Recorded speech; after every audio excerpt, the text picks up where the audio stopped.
Olá, meus amigos e minhas amigas do Centro Espírita Chico Xavier. É uma felicidade encontrar vocês em mais um momento.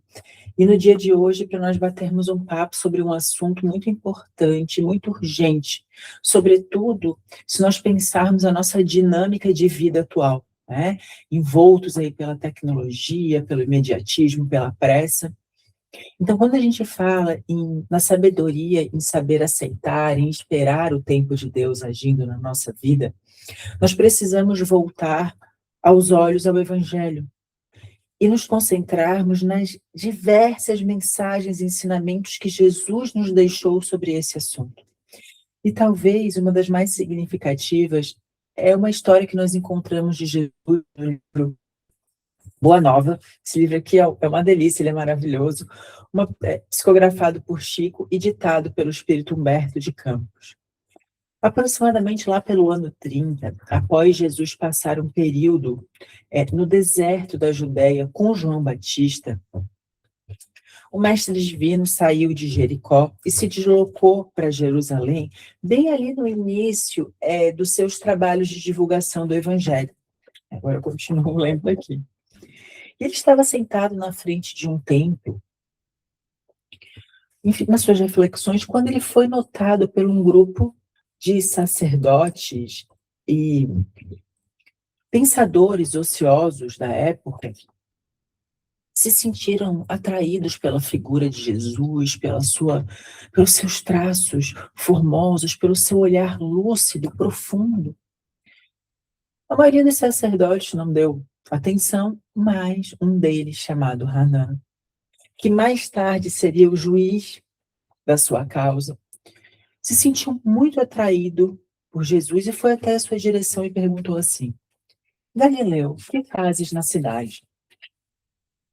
Passo por Jerusalém buscando a fundação do reino de Deus, exclamou o Cristo com modesta nobreza. Reino de Deus?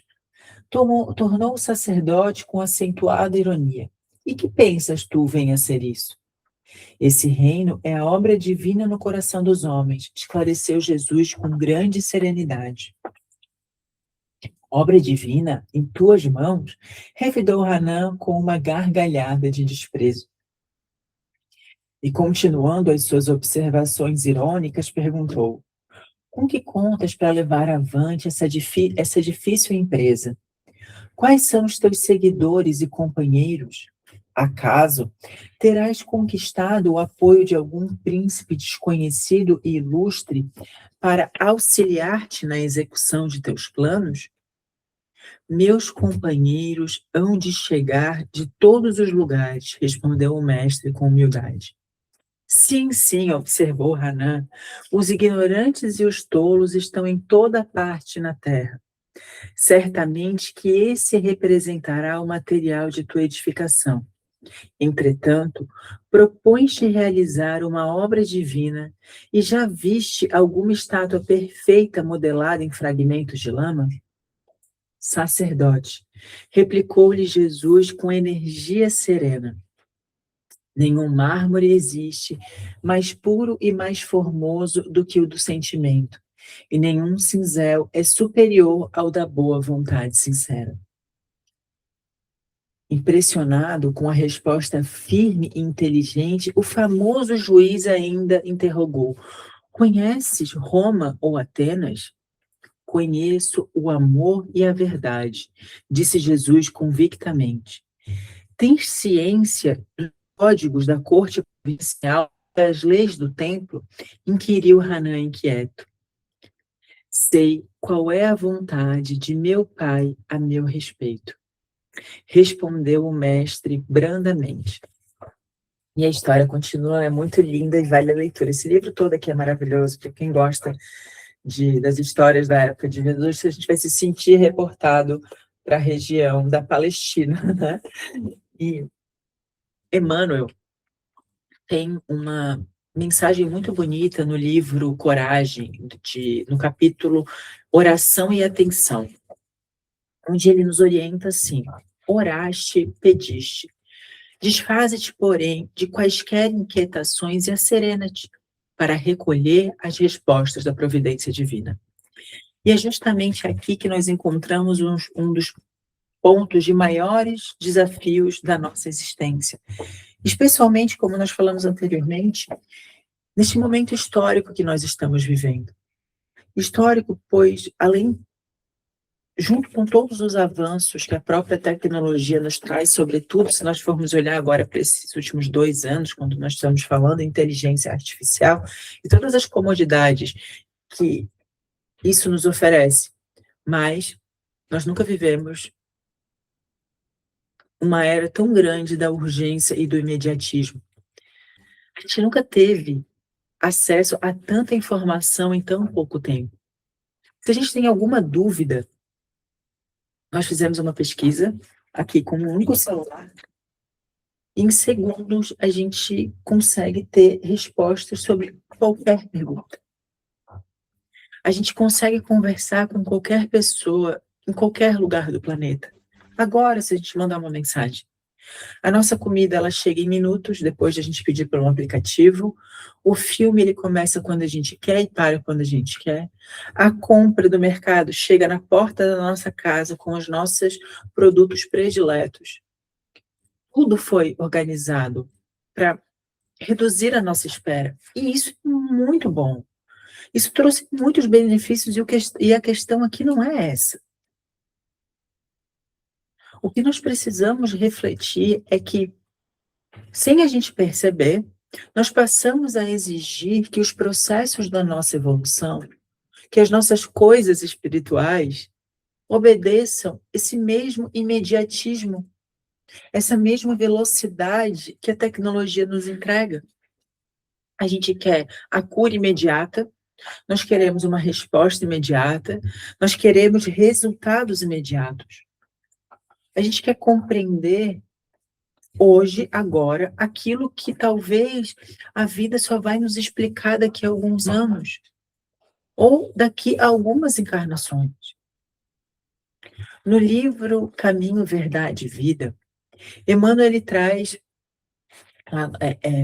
no capítulo 123, se eu não me engano, Estar em Cristo, isso. Depois eu vou me recordar, eu não fiz a anotação aqui de qual era o título desse texto. Mas é no livro Caminho, Verdade e Vida, no capítulo 123. Ele fala assim, que a filosofia do imediatismo na Terra nos transformou em crianças. Transforma o homem em crianças. Ele usa exatamente essa expressão. O que o humano faz? Ele nos compara a crianças. Por quê? Porque a criança ela tem a dificuldade de esperar. A criança ela deseja algo e ela quer naquele instante. Porque ela está em processo de amadurecimento. Ela não consegue compreender os processos, ela não compreende a preparação. E aí, conforme ela vai se frustrando com as suas próprias expectativas, ela vai amadurecendo. É engraçado a gente falar para uma criança assim, eu vou, no sábado a gente vai, falar isso na segunda-feira para a criança, que no sábado a gente vai no parquinho. Ela pergunta, hoje já chegou o sábado? Já chegou o sábado? Já chegou o sábado? Na segunda, na terça, na quarta, na quinta? Sem nenhuma noção do tempo. Sem nenhuma noção de que precisa passar pelo processo da semana para chegar no sábado. E muitas das vezes nós fazemos exatamente a mesma coisa. A gente quer resolver hoje aquilo que exigem anos de aprendizado. A gente quer colher coisas que a gente ainda não semeou, receber aquilo que nós ainda não estamos preparados. E pouco a pouco nós vamos transferindo essa expectativa, esse relacionamento urgente e um pouco tóxico, para a nossa relação com Deus. Só que não da parte dele em relação a nós, que isso ele é totalmente resolvido, mas da nossa parte em relação a ele. Nós queremos que Deus nos entregue imediatamente aquilo que a gente está pedindo. Nós queremos agora o que a gente orou ontem. Nós não conseguimos esperar uma resposta. E a gente transfere essa exigência sem considerar se isso que nós tanto estamos pedindo, que a gente tanto deseja, realmente é necessário para a nossa evolução, para o nosso crescimento. Mas daí nós nos esquecemos Deus, ele trabalha conforme a nossa agenda. Deus trabalha conforme as necessidades do nosso espírito. É que a gente só consegue enxergar o momento de agora. Deus, ele enxerga a nossa caminhada inteira. Aí a gente precisa trazer aqui um versículo que nós encontramos lá no Antigo Testamento, em Eclesiastes, no capítulo 3. Uma frase que provavelmente muitos conhecem. Tudo tem o seu tempo determinado, e há tempo para todo o propósito debaixo do céu. Há tempo para começar, há tempo para terminar, há tempo para construir, para esperar, há tempo para receber. E há momentos na nossa vida em que a maior bênção que Deus pode nos oferecer não é aquilo que a gente pede, é justamente o tempo necessário para nos preparar para receber. Esse preparo, ele é muito precioso, porque é onde nós conseguimos adquirir virtudes e ferramentas necessárias que nós vamos levar por toda a eternidade. Então, uma das maiores demonstrações do amor de Deus na nossa vida, talvez não seja dizer sim imediatamente aos nossos pedidos, mas dizer ainda não. Ainda não é o tempo, ainda não chegou a hora. Eu não estou te dizendo não, eu estou te dizendo ainda não. Isso é muito diferente. Há uma mensagem no Evangelho de Mateus, onde Jesus, ele está no Jardim das Oliveiras e um pouco antes de ser preso, ele fala assim: Senhor, se for possível, afasta de mim este cálice, mas que acima da minha seja feita a tua vontade. E já no momento da sua prisão, ele olha para todos que estão ali presentes, inclusive aqueles que vêm prendê-lo, e fala: essa é a vossa hora, a hora da treva. Essa fala de Jesus é transformadora, porque quando ele diz que essa é a vossa hora, a hora da treva, Jesus está dizendo que se aquela fosse a hora dele, nada daquilo estaria acontecendo. Como assim, Marina? Jesus, ele não possuía nenhum débito perante a justiça divina. Ele não estava resgatando faltas. Ele não tinha nada para resgatar. Ele não carregava nenhuma expiação a cumprir, nenhuma prova.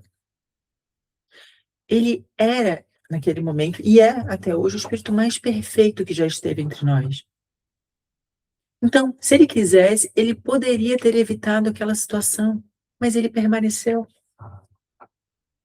Ele permaneceu porque ele compreendia que acima da sua vontade estava a vontade de Deus. Ele confiava e confia plenamente na sabedoria divina e sabia que nada ia acontecer fora das leis de Deus. E talvez essa seja uma das lições mais preciosas que o Evangelho nos traz. Jesus, ele não aceitou a cruz porque era incapaz de evitá-la. Ele aceitou porque ele confiava integralmente nos desígnios divinos. Ele sabia que se aquele acontecimento não fosse útil aos planos de Deus, algo ia ocorrer para impedi-lo. Veja, Jesus, ele podia sumir de Jerusalém, desaparecer no meio da multidão, como muitas vezes ele já tinha feito. Ele podia evitar aquela situação diante da sua envergadura espiritual. Ele sabia o que fazer, mas ele permaneceu. Pois se a providência divina permitia aquele caminho, era porque havia um propósito maior. Então surge, desculpa, uma pergunta inevitável. Se até Jesus, o espírito mais perfeito que já passou pela terra, confiou no tempo e na vontade de Deus, por que nós, espíritos que estamos muito atrás da evolução do Cristo, acreditamos que todos os nossos desejos precisam ser resolvidos de forma imediata? Que as nossas respostas precisam ser, as nossas perguntas precisam ser respondidas na hora? Por que nós nos revoltamos quando Deus não atende o nosso pedido na hora que nós imaginamos ser a ideal? Vejam, Todos nós aqui entendemos a lei da reencarnação e sabemos que nós estamos vivendo uma colheita daquilo que foi plantado lá no passado. Às vezes está plantado nessa vida mesmo, porque a lei do retorno é rápida. Só que mesmo sabendo, compreendendo isso, toda essa ampliação de consciência que a doutrina espírita nos proporciona, mesmo sabendo de tudo isso, nós ainda temos dificuldades em aceitar o tempo de Deus agindo na nossa vida. Isso é tão precioso e nos acompanha há tanto tempo que no Evangelho de Mateus, no capítulo 6, versículo 34, tem uma passagem onde Jesus ele fala assim: não vos inquieteis pelo dia de amanhã, porque o dia de amanhã cuidará de si mesmo. Basta a cada dia o seu mal. Essa fala de Jesus, ela, nossa, há várias camadas. A gente poderia passar um dia conversando só sobre essa frase. Mas algo que nós precisamos destacar é que esse traço ansioso, imediatista, afobado, ele sempre esteve presente entre nós e Jesus sabia disso. Desde sempre nós carregamos essa tendência de querer antecipar etapas, de encurtar processos, de apressar os resultados. E isso está se tornando cada vez mais intenso pelas facilidades que nós conversamos aqui da tecnologia. Se eu pedir agora uma comida, antes de eu terminar esse bate-papo com vocês, ela já chegou sem eu precisar ter feito nada, só passar meu cartão. E isso em todos os setores. A gente manda uma mensagem, gente, na minha profissão, aqui da área jurídica, isso é muito comum. O profissional, a gente manda uma mensagem no WhatsApp, ou a gente recebe uma mensagem, e a nossa capacidade é medida pelo nosso tempo de resposta nesse aplicativo. Se eu mando uma mensagem às 10 da manhã, a pessoa não me respondeu até às 3 da tarde, acabou, é um péssimo profissional. Eu sei que hoje há várias tecnologias que nos ajudam a resolver, solucionar esses problemas de resposta imediata, mas veja só, a gente mede a capacidade de alguém pelo tempo dela. A gente não sabe se ela está o dia inteiro atendendo. Só que nós precisamos vir vir para o estado presente, afastar esses ruídos e lembrar que nós não amadurecemos na mesma velocidade da internet. Que fácil seria. A vida, ela continua obedecendo os mesmos processos estabelecidos por Deus desde o princípio. E o que isso quer dizer? Quer dizer que a nossa vida ela é feita de fases. Lembrem-se, a gente tem uma vida só e várias encarnações. Cada encarnação é uma fase. Dentro de uma encarnação só existem várias fases. Eu, você, estamos passando por uma fase agora. E cada uma delas nos traz um ensinamento, um aprendizado que nós precisamos aprender para evoluir, para passar de fase e para a próxima. Precisamos respeitar tudo isso que essa fase nos traz e aceitar esses momentos. Entender que nada vem para o nosso mal. Nenhum de nós aqui é vítima, nós já conversamos sobre isso uma vez. Todos nós estamos vivendo uma colheita do que nós plantamos. E quando nós ampliamos a nossa percepção sobre isso, a gente entende que Deus ele vai agir na nossa existência, nessa encarnação, na nossa vida, conforme as nossas necessidades e não conforme os nossos desejos. Quem é pai e mãe aqui faz tudo que o filho quer? Mãe, hoje no almoço eu quero comer sorvete de chocolate, em vez de arroz, feijão, uma proteína, os legumes e saladas. Faz tudo que quer. Eu não quero ir para a escola hoje. Mãe, eu quero voltar da escola às 3 da tarde. Por isso que Emmanuel nos compara a criança. Deus sabe quando nós estamos de fato prontos para receber aquilo que nós tanto pedimos. E também sabe que se nós tivéssemos, às vezes, recebido isso antes, nós teríamos destruído. Percebam quantas coisas na nossa vida que nós desejamos e só aconteceu muito tempo depois.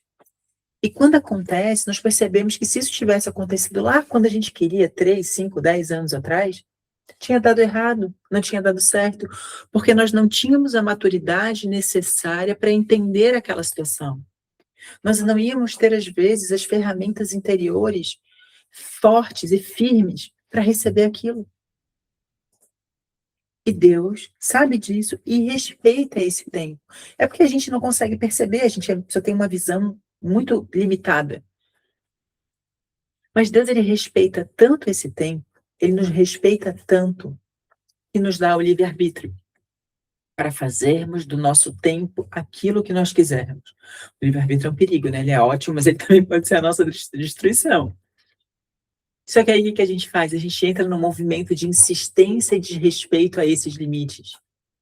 E como toda causa tem um efeito, essa nossa agonia, essa nossa ansiedade, imediatismo, afobação, vários sinônimos aqui, né? Gera uma consequência. Aí a gente fica triste, uma dor se abate sobre nós, porque a gente não tinha maturidade para lidar com aquilo. Aí a gente fica mais ansioso, depressivos, chateados, arrependidos.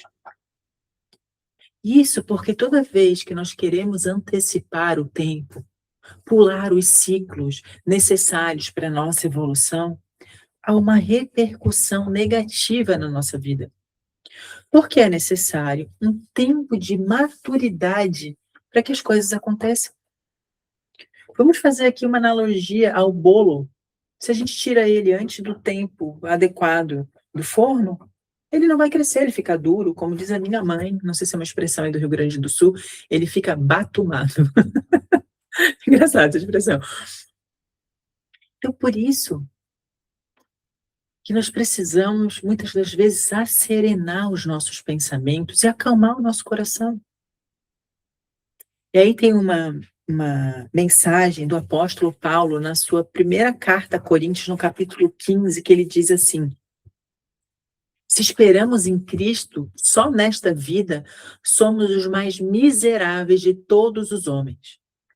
E aí no livro Caminho, Verdade e Vida, naquele mesmo capítulo que eu comentei com vocês no 123, tá? Que é Esperar em Cristo, o título dele, eu não me recordo, mas é isso, né? Eu confundi antes, mas é isso aí. Emmanuel vem comentar essa frase de Paulo. Ele fala assim, eu selecionei alguns trechos: é natural confiar em Cristo e aguardar nele. Mas que dizer da angústia da alma atormentada no círculo de cuidados terrestres, esperando egoisticamente que Jesus lhe venha satisfazer os caprichos imediatos? É imprescindível esperar em Cristo com a noção real da eternidade. A filosofia do imediatismo na Terra transforma os homens em crianças. Não vos prendais à idade do corpo físico, às circunstâncias e às condições transitórias. Indagai da própria consciência se permaneceis com Jesus e aguardai o futuro, amando e realizando com o bem, convicto de que a espera legítima não é repouso, e sim confiança no trabalho incessante. Esperar em Cristo não é esperar de braços cruzados. Acho que ficou bem claro aqui nessa mensagem.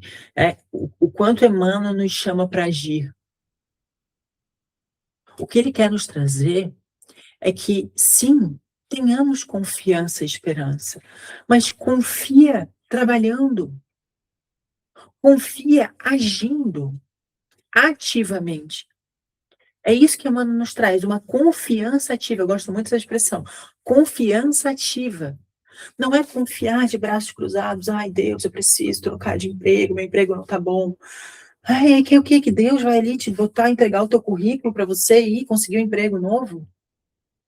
Ai, Deus, meu casamento não tá legal, eu preciso que as coisas melhorem. Mas então o que você está fazendo para o casamento melhorar? Ai, Deus, as minhas finanças estão tão difíceis, faça com que eu ganhe na Mega Sena. Esse não é um pedido, né, gente? Né? Eu trouxe aqui para pegar vocês. Ai, Deus, me ajuda financeiramente, está muito difícil. Então, a gente está economizando, a gente está olhando para as nossas finanças de uma maneira adequada. Trouxe, gente, questões esdrúxulas, assim, gritantes, para que a gente reflita. Não só sobre o que a gente pede, né? Que às vezes a gente pede para ter mais dinheiro, mas a gente está pedindo mais resignação para passar por esse momento de escassez. A gente está pedindo um casamento mais feliz, mas nós estamos sendo pacientes dentro de casa, pedindo, orando por paciência. Então, essa reflexão ela é muito prudente, porque isso nos tira daquele espaço de eu vou ficar inerte esperando que as coisas aconteçam, e nos coloca numa condição, eu vou agir, eu vou caminhar, e eu sei que nesse caminhar as coisas vão acontecer e vão melhorar. E aí a gente entende que não existe atraso para Deus. Quando nós ancoramos os nossos sentimentos na esperança, quando nós ancoramos nosso sentimento na fé, nós entregamos. E quando a gente entrega isso para Deus, as nossas preocupações, os nossos quereres, os nossos desejos, a gente relaxa porque a gente não está tomando conta de mais nada. Nós estamos confiando na vontade de Deus, enquanto eu sigo agindo aqui, fazendo o que tem que ser feito, sobretudo no trabalho, uma forma muito eficiente, prudente e divina de nós não deixarmos a nossa cabeça vazia. A gente confia que Deus está agindo e que nós vamos receber aquilo que é necessário para a minha evolução. O ponto é que nós precisamos entregar e confiar. Só que muitas das vezes a gente não faz isso. Primeiro nós tentamos resolver a situação sozinhos. Fazer do nosso jeito, antecipar as coisas, os acontecimentos, os processos. E quando a gente percebe que não deu certo, mesmo apesar dos sinais,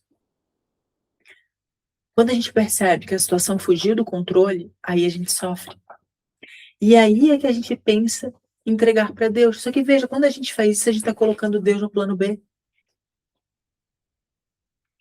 Em vez de nós perguntarmos primeiro para Deus como que a gente pode resolver aquela situação, como que eu posso ser mais paciente, como que eu posso ser mais resignado, como que eu posso ter mais fé? Não, a gente tenta resolver sozinho. Só que quando a gente faz isso, há um ponto fundamental que nós estamos esquecendo.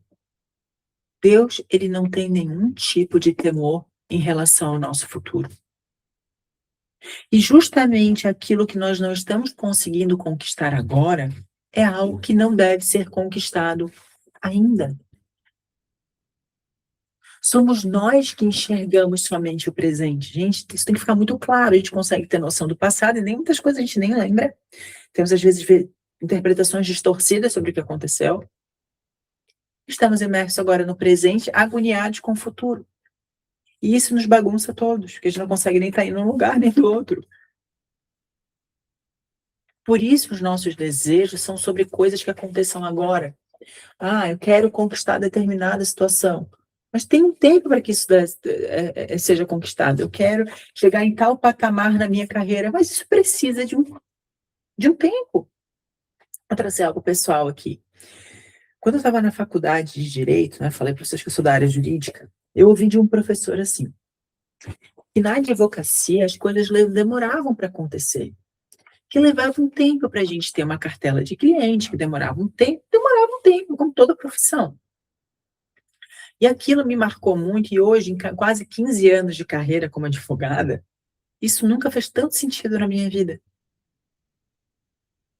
Muitos colegas queriam ali o concurso, porque às vezes era mais rápido de acessar, para que pudessem galgar determinado, enfim, lugar na carreira que almejavam. Mas também demorava um processo. A ilusão de que eu ia ter algo mais rápido, mas também tem um processo, também um concurso. Assim como, por exemplo, no advogado, ser advogado, ser médico, a gente precisa acompanhar e aceitar que tem um processo para as coisas acontecerem.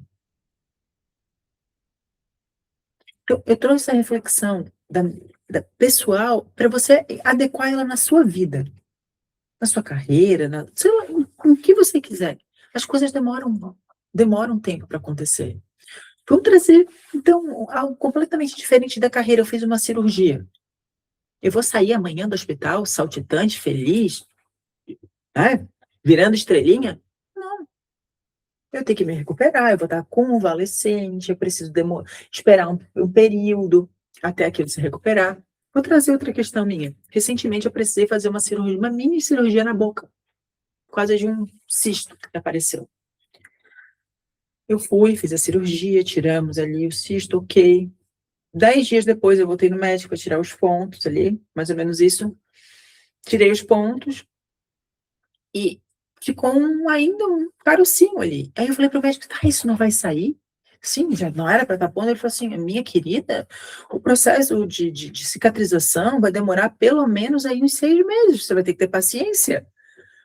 Né, aí eu: "Ok", né, passou ali a minha agonia e eu refleti: "Não, realmente, eu fiquei 10 dias, levei um monte de ponto na boca, né, preciso esperar." Gente, essa é a nossa afobação. Eu queria que de um dia para o outro a minha boca tivesse cicatrizada sem nem nada. O corpo leva um tempo, tudo leva um tempo. E quando a gente insiste, insiste, insiste, e não flui o que a gente tanto está insistindo, há um recado muito claro da espiritualidade para a nossa vida. Meu irmão, minha irmã, confia, as coisas vão dar certo, mas precisamos que você tenha fé. Há um tempo de semear e há um tempo para colher. Então, querer antecipar esse processo é algo que destrói as nossas possibilidades. A impaciência, o imediatismo, eles atrapalham o nosso crescimento, porque impede que a gente cresça, que a gente floresça como deveria, que alcance o que nós poderíamos alcançar naquela fase, porque o que a pessoa fez? Ela pulou etapas, não conseguiu viver aquele processo. Só que Deus quer que as nossas conquistas sejam eternas. Só que o nosso ego quer? Nesse mundo ansioso, consumista e materialista, é algo temporário, fugaz, baseado unicamente numa visão do agora. Ou seja, nós ancoramos o nosso querer em coisas materiais e esquecemos das nossas coisas espirituais. E Deus sabe disso. Sabe tanto que, se aquilo que eu quero muito vai me destruir, gente, isso vai ser vetado. Só que se eu ficar insistindo, insistindo, insistindo, como Deus nos respeita muito, sobretudo o nosso livre-arbítrio, eu vou sentir as consequências. Tanto que lá no início do nosso bate-papo eu falei, a gente vai trazer o evangelho para a nossa conversa, porque Jesus nos deixou muitos recados no evangelho sobre o tempo certo para cada coisa. Como a gente encontra em Marcos, no capítulo 4, ele fala mais ou menos assim: primeiro a semente lançada à terra, depois a flor na ramaria, em seguida a formação da espiga e logo após o grão surgindo na espiga, assegurando a colheita. Jesus, ele usa o ciclo das plantas como uma analogia aos nossos ciclos, porque ele quer nos dizer com isso que existe um tempo para tudo. Apenas nos é solicitado saber esperar. Porque o Deus, ele está agindo na nossa vida não num tempo que atende o nosso racional.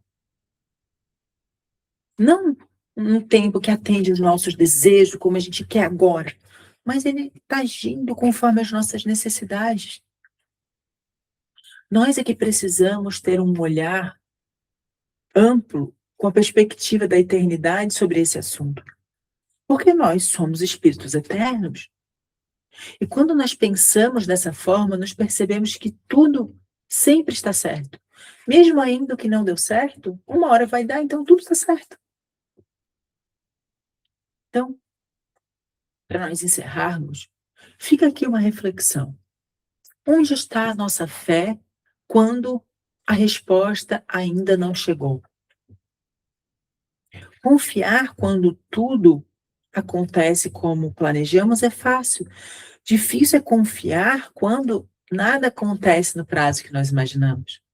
E talvez seja exatamente esse o momento que a fé deixa de ser discurso, deixa de ficar só ali na leitura que nós fazemos e se transforma em real, a nossa prática.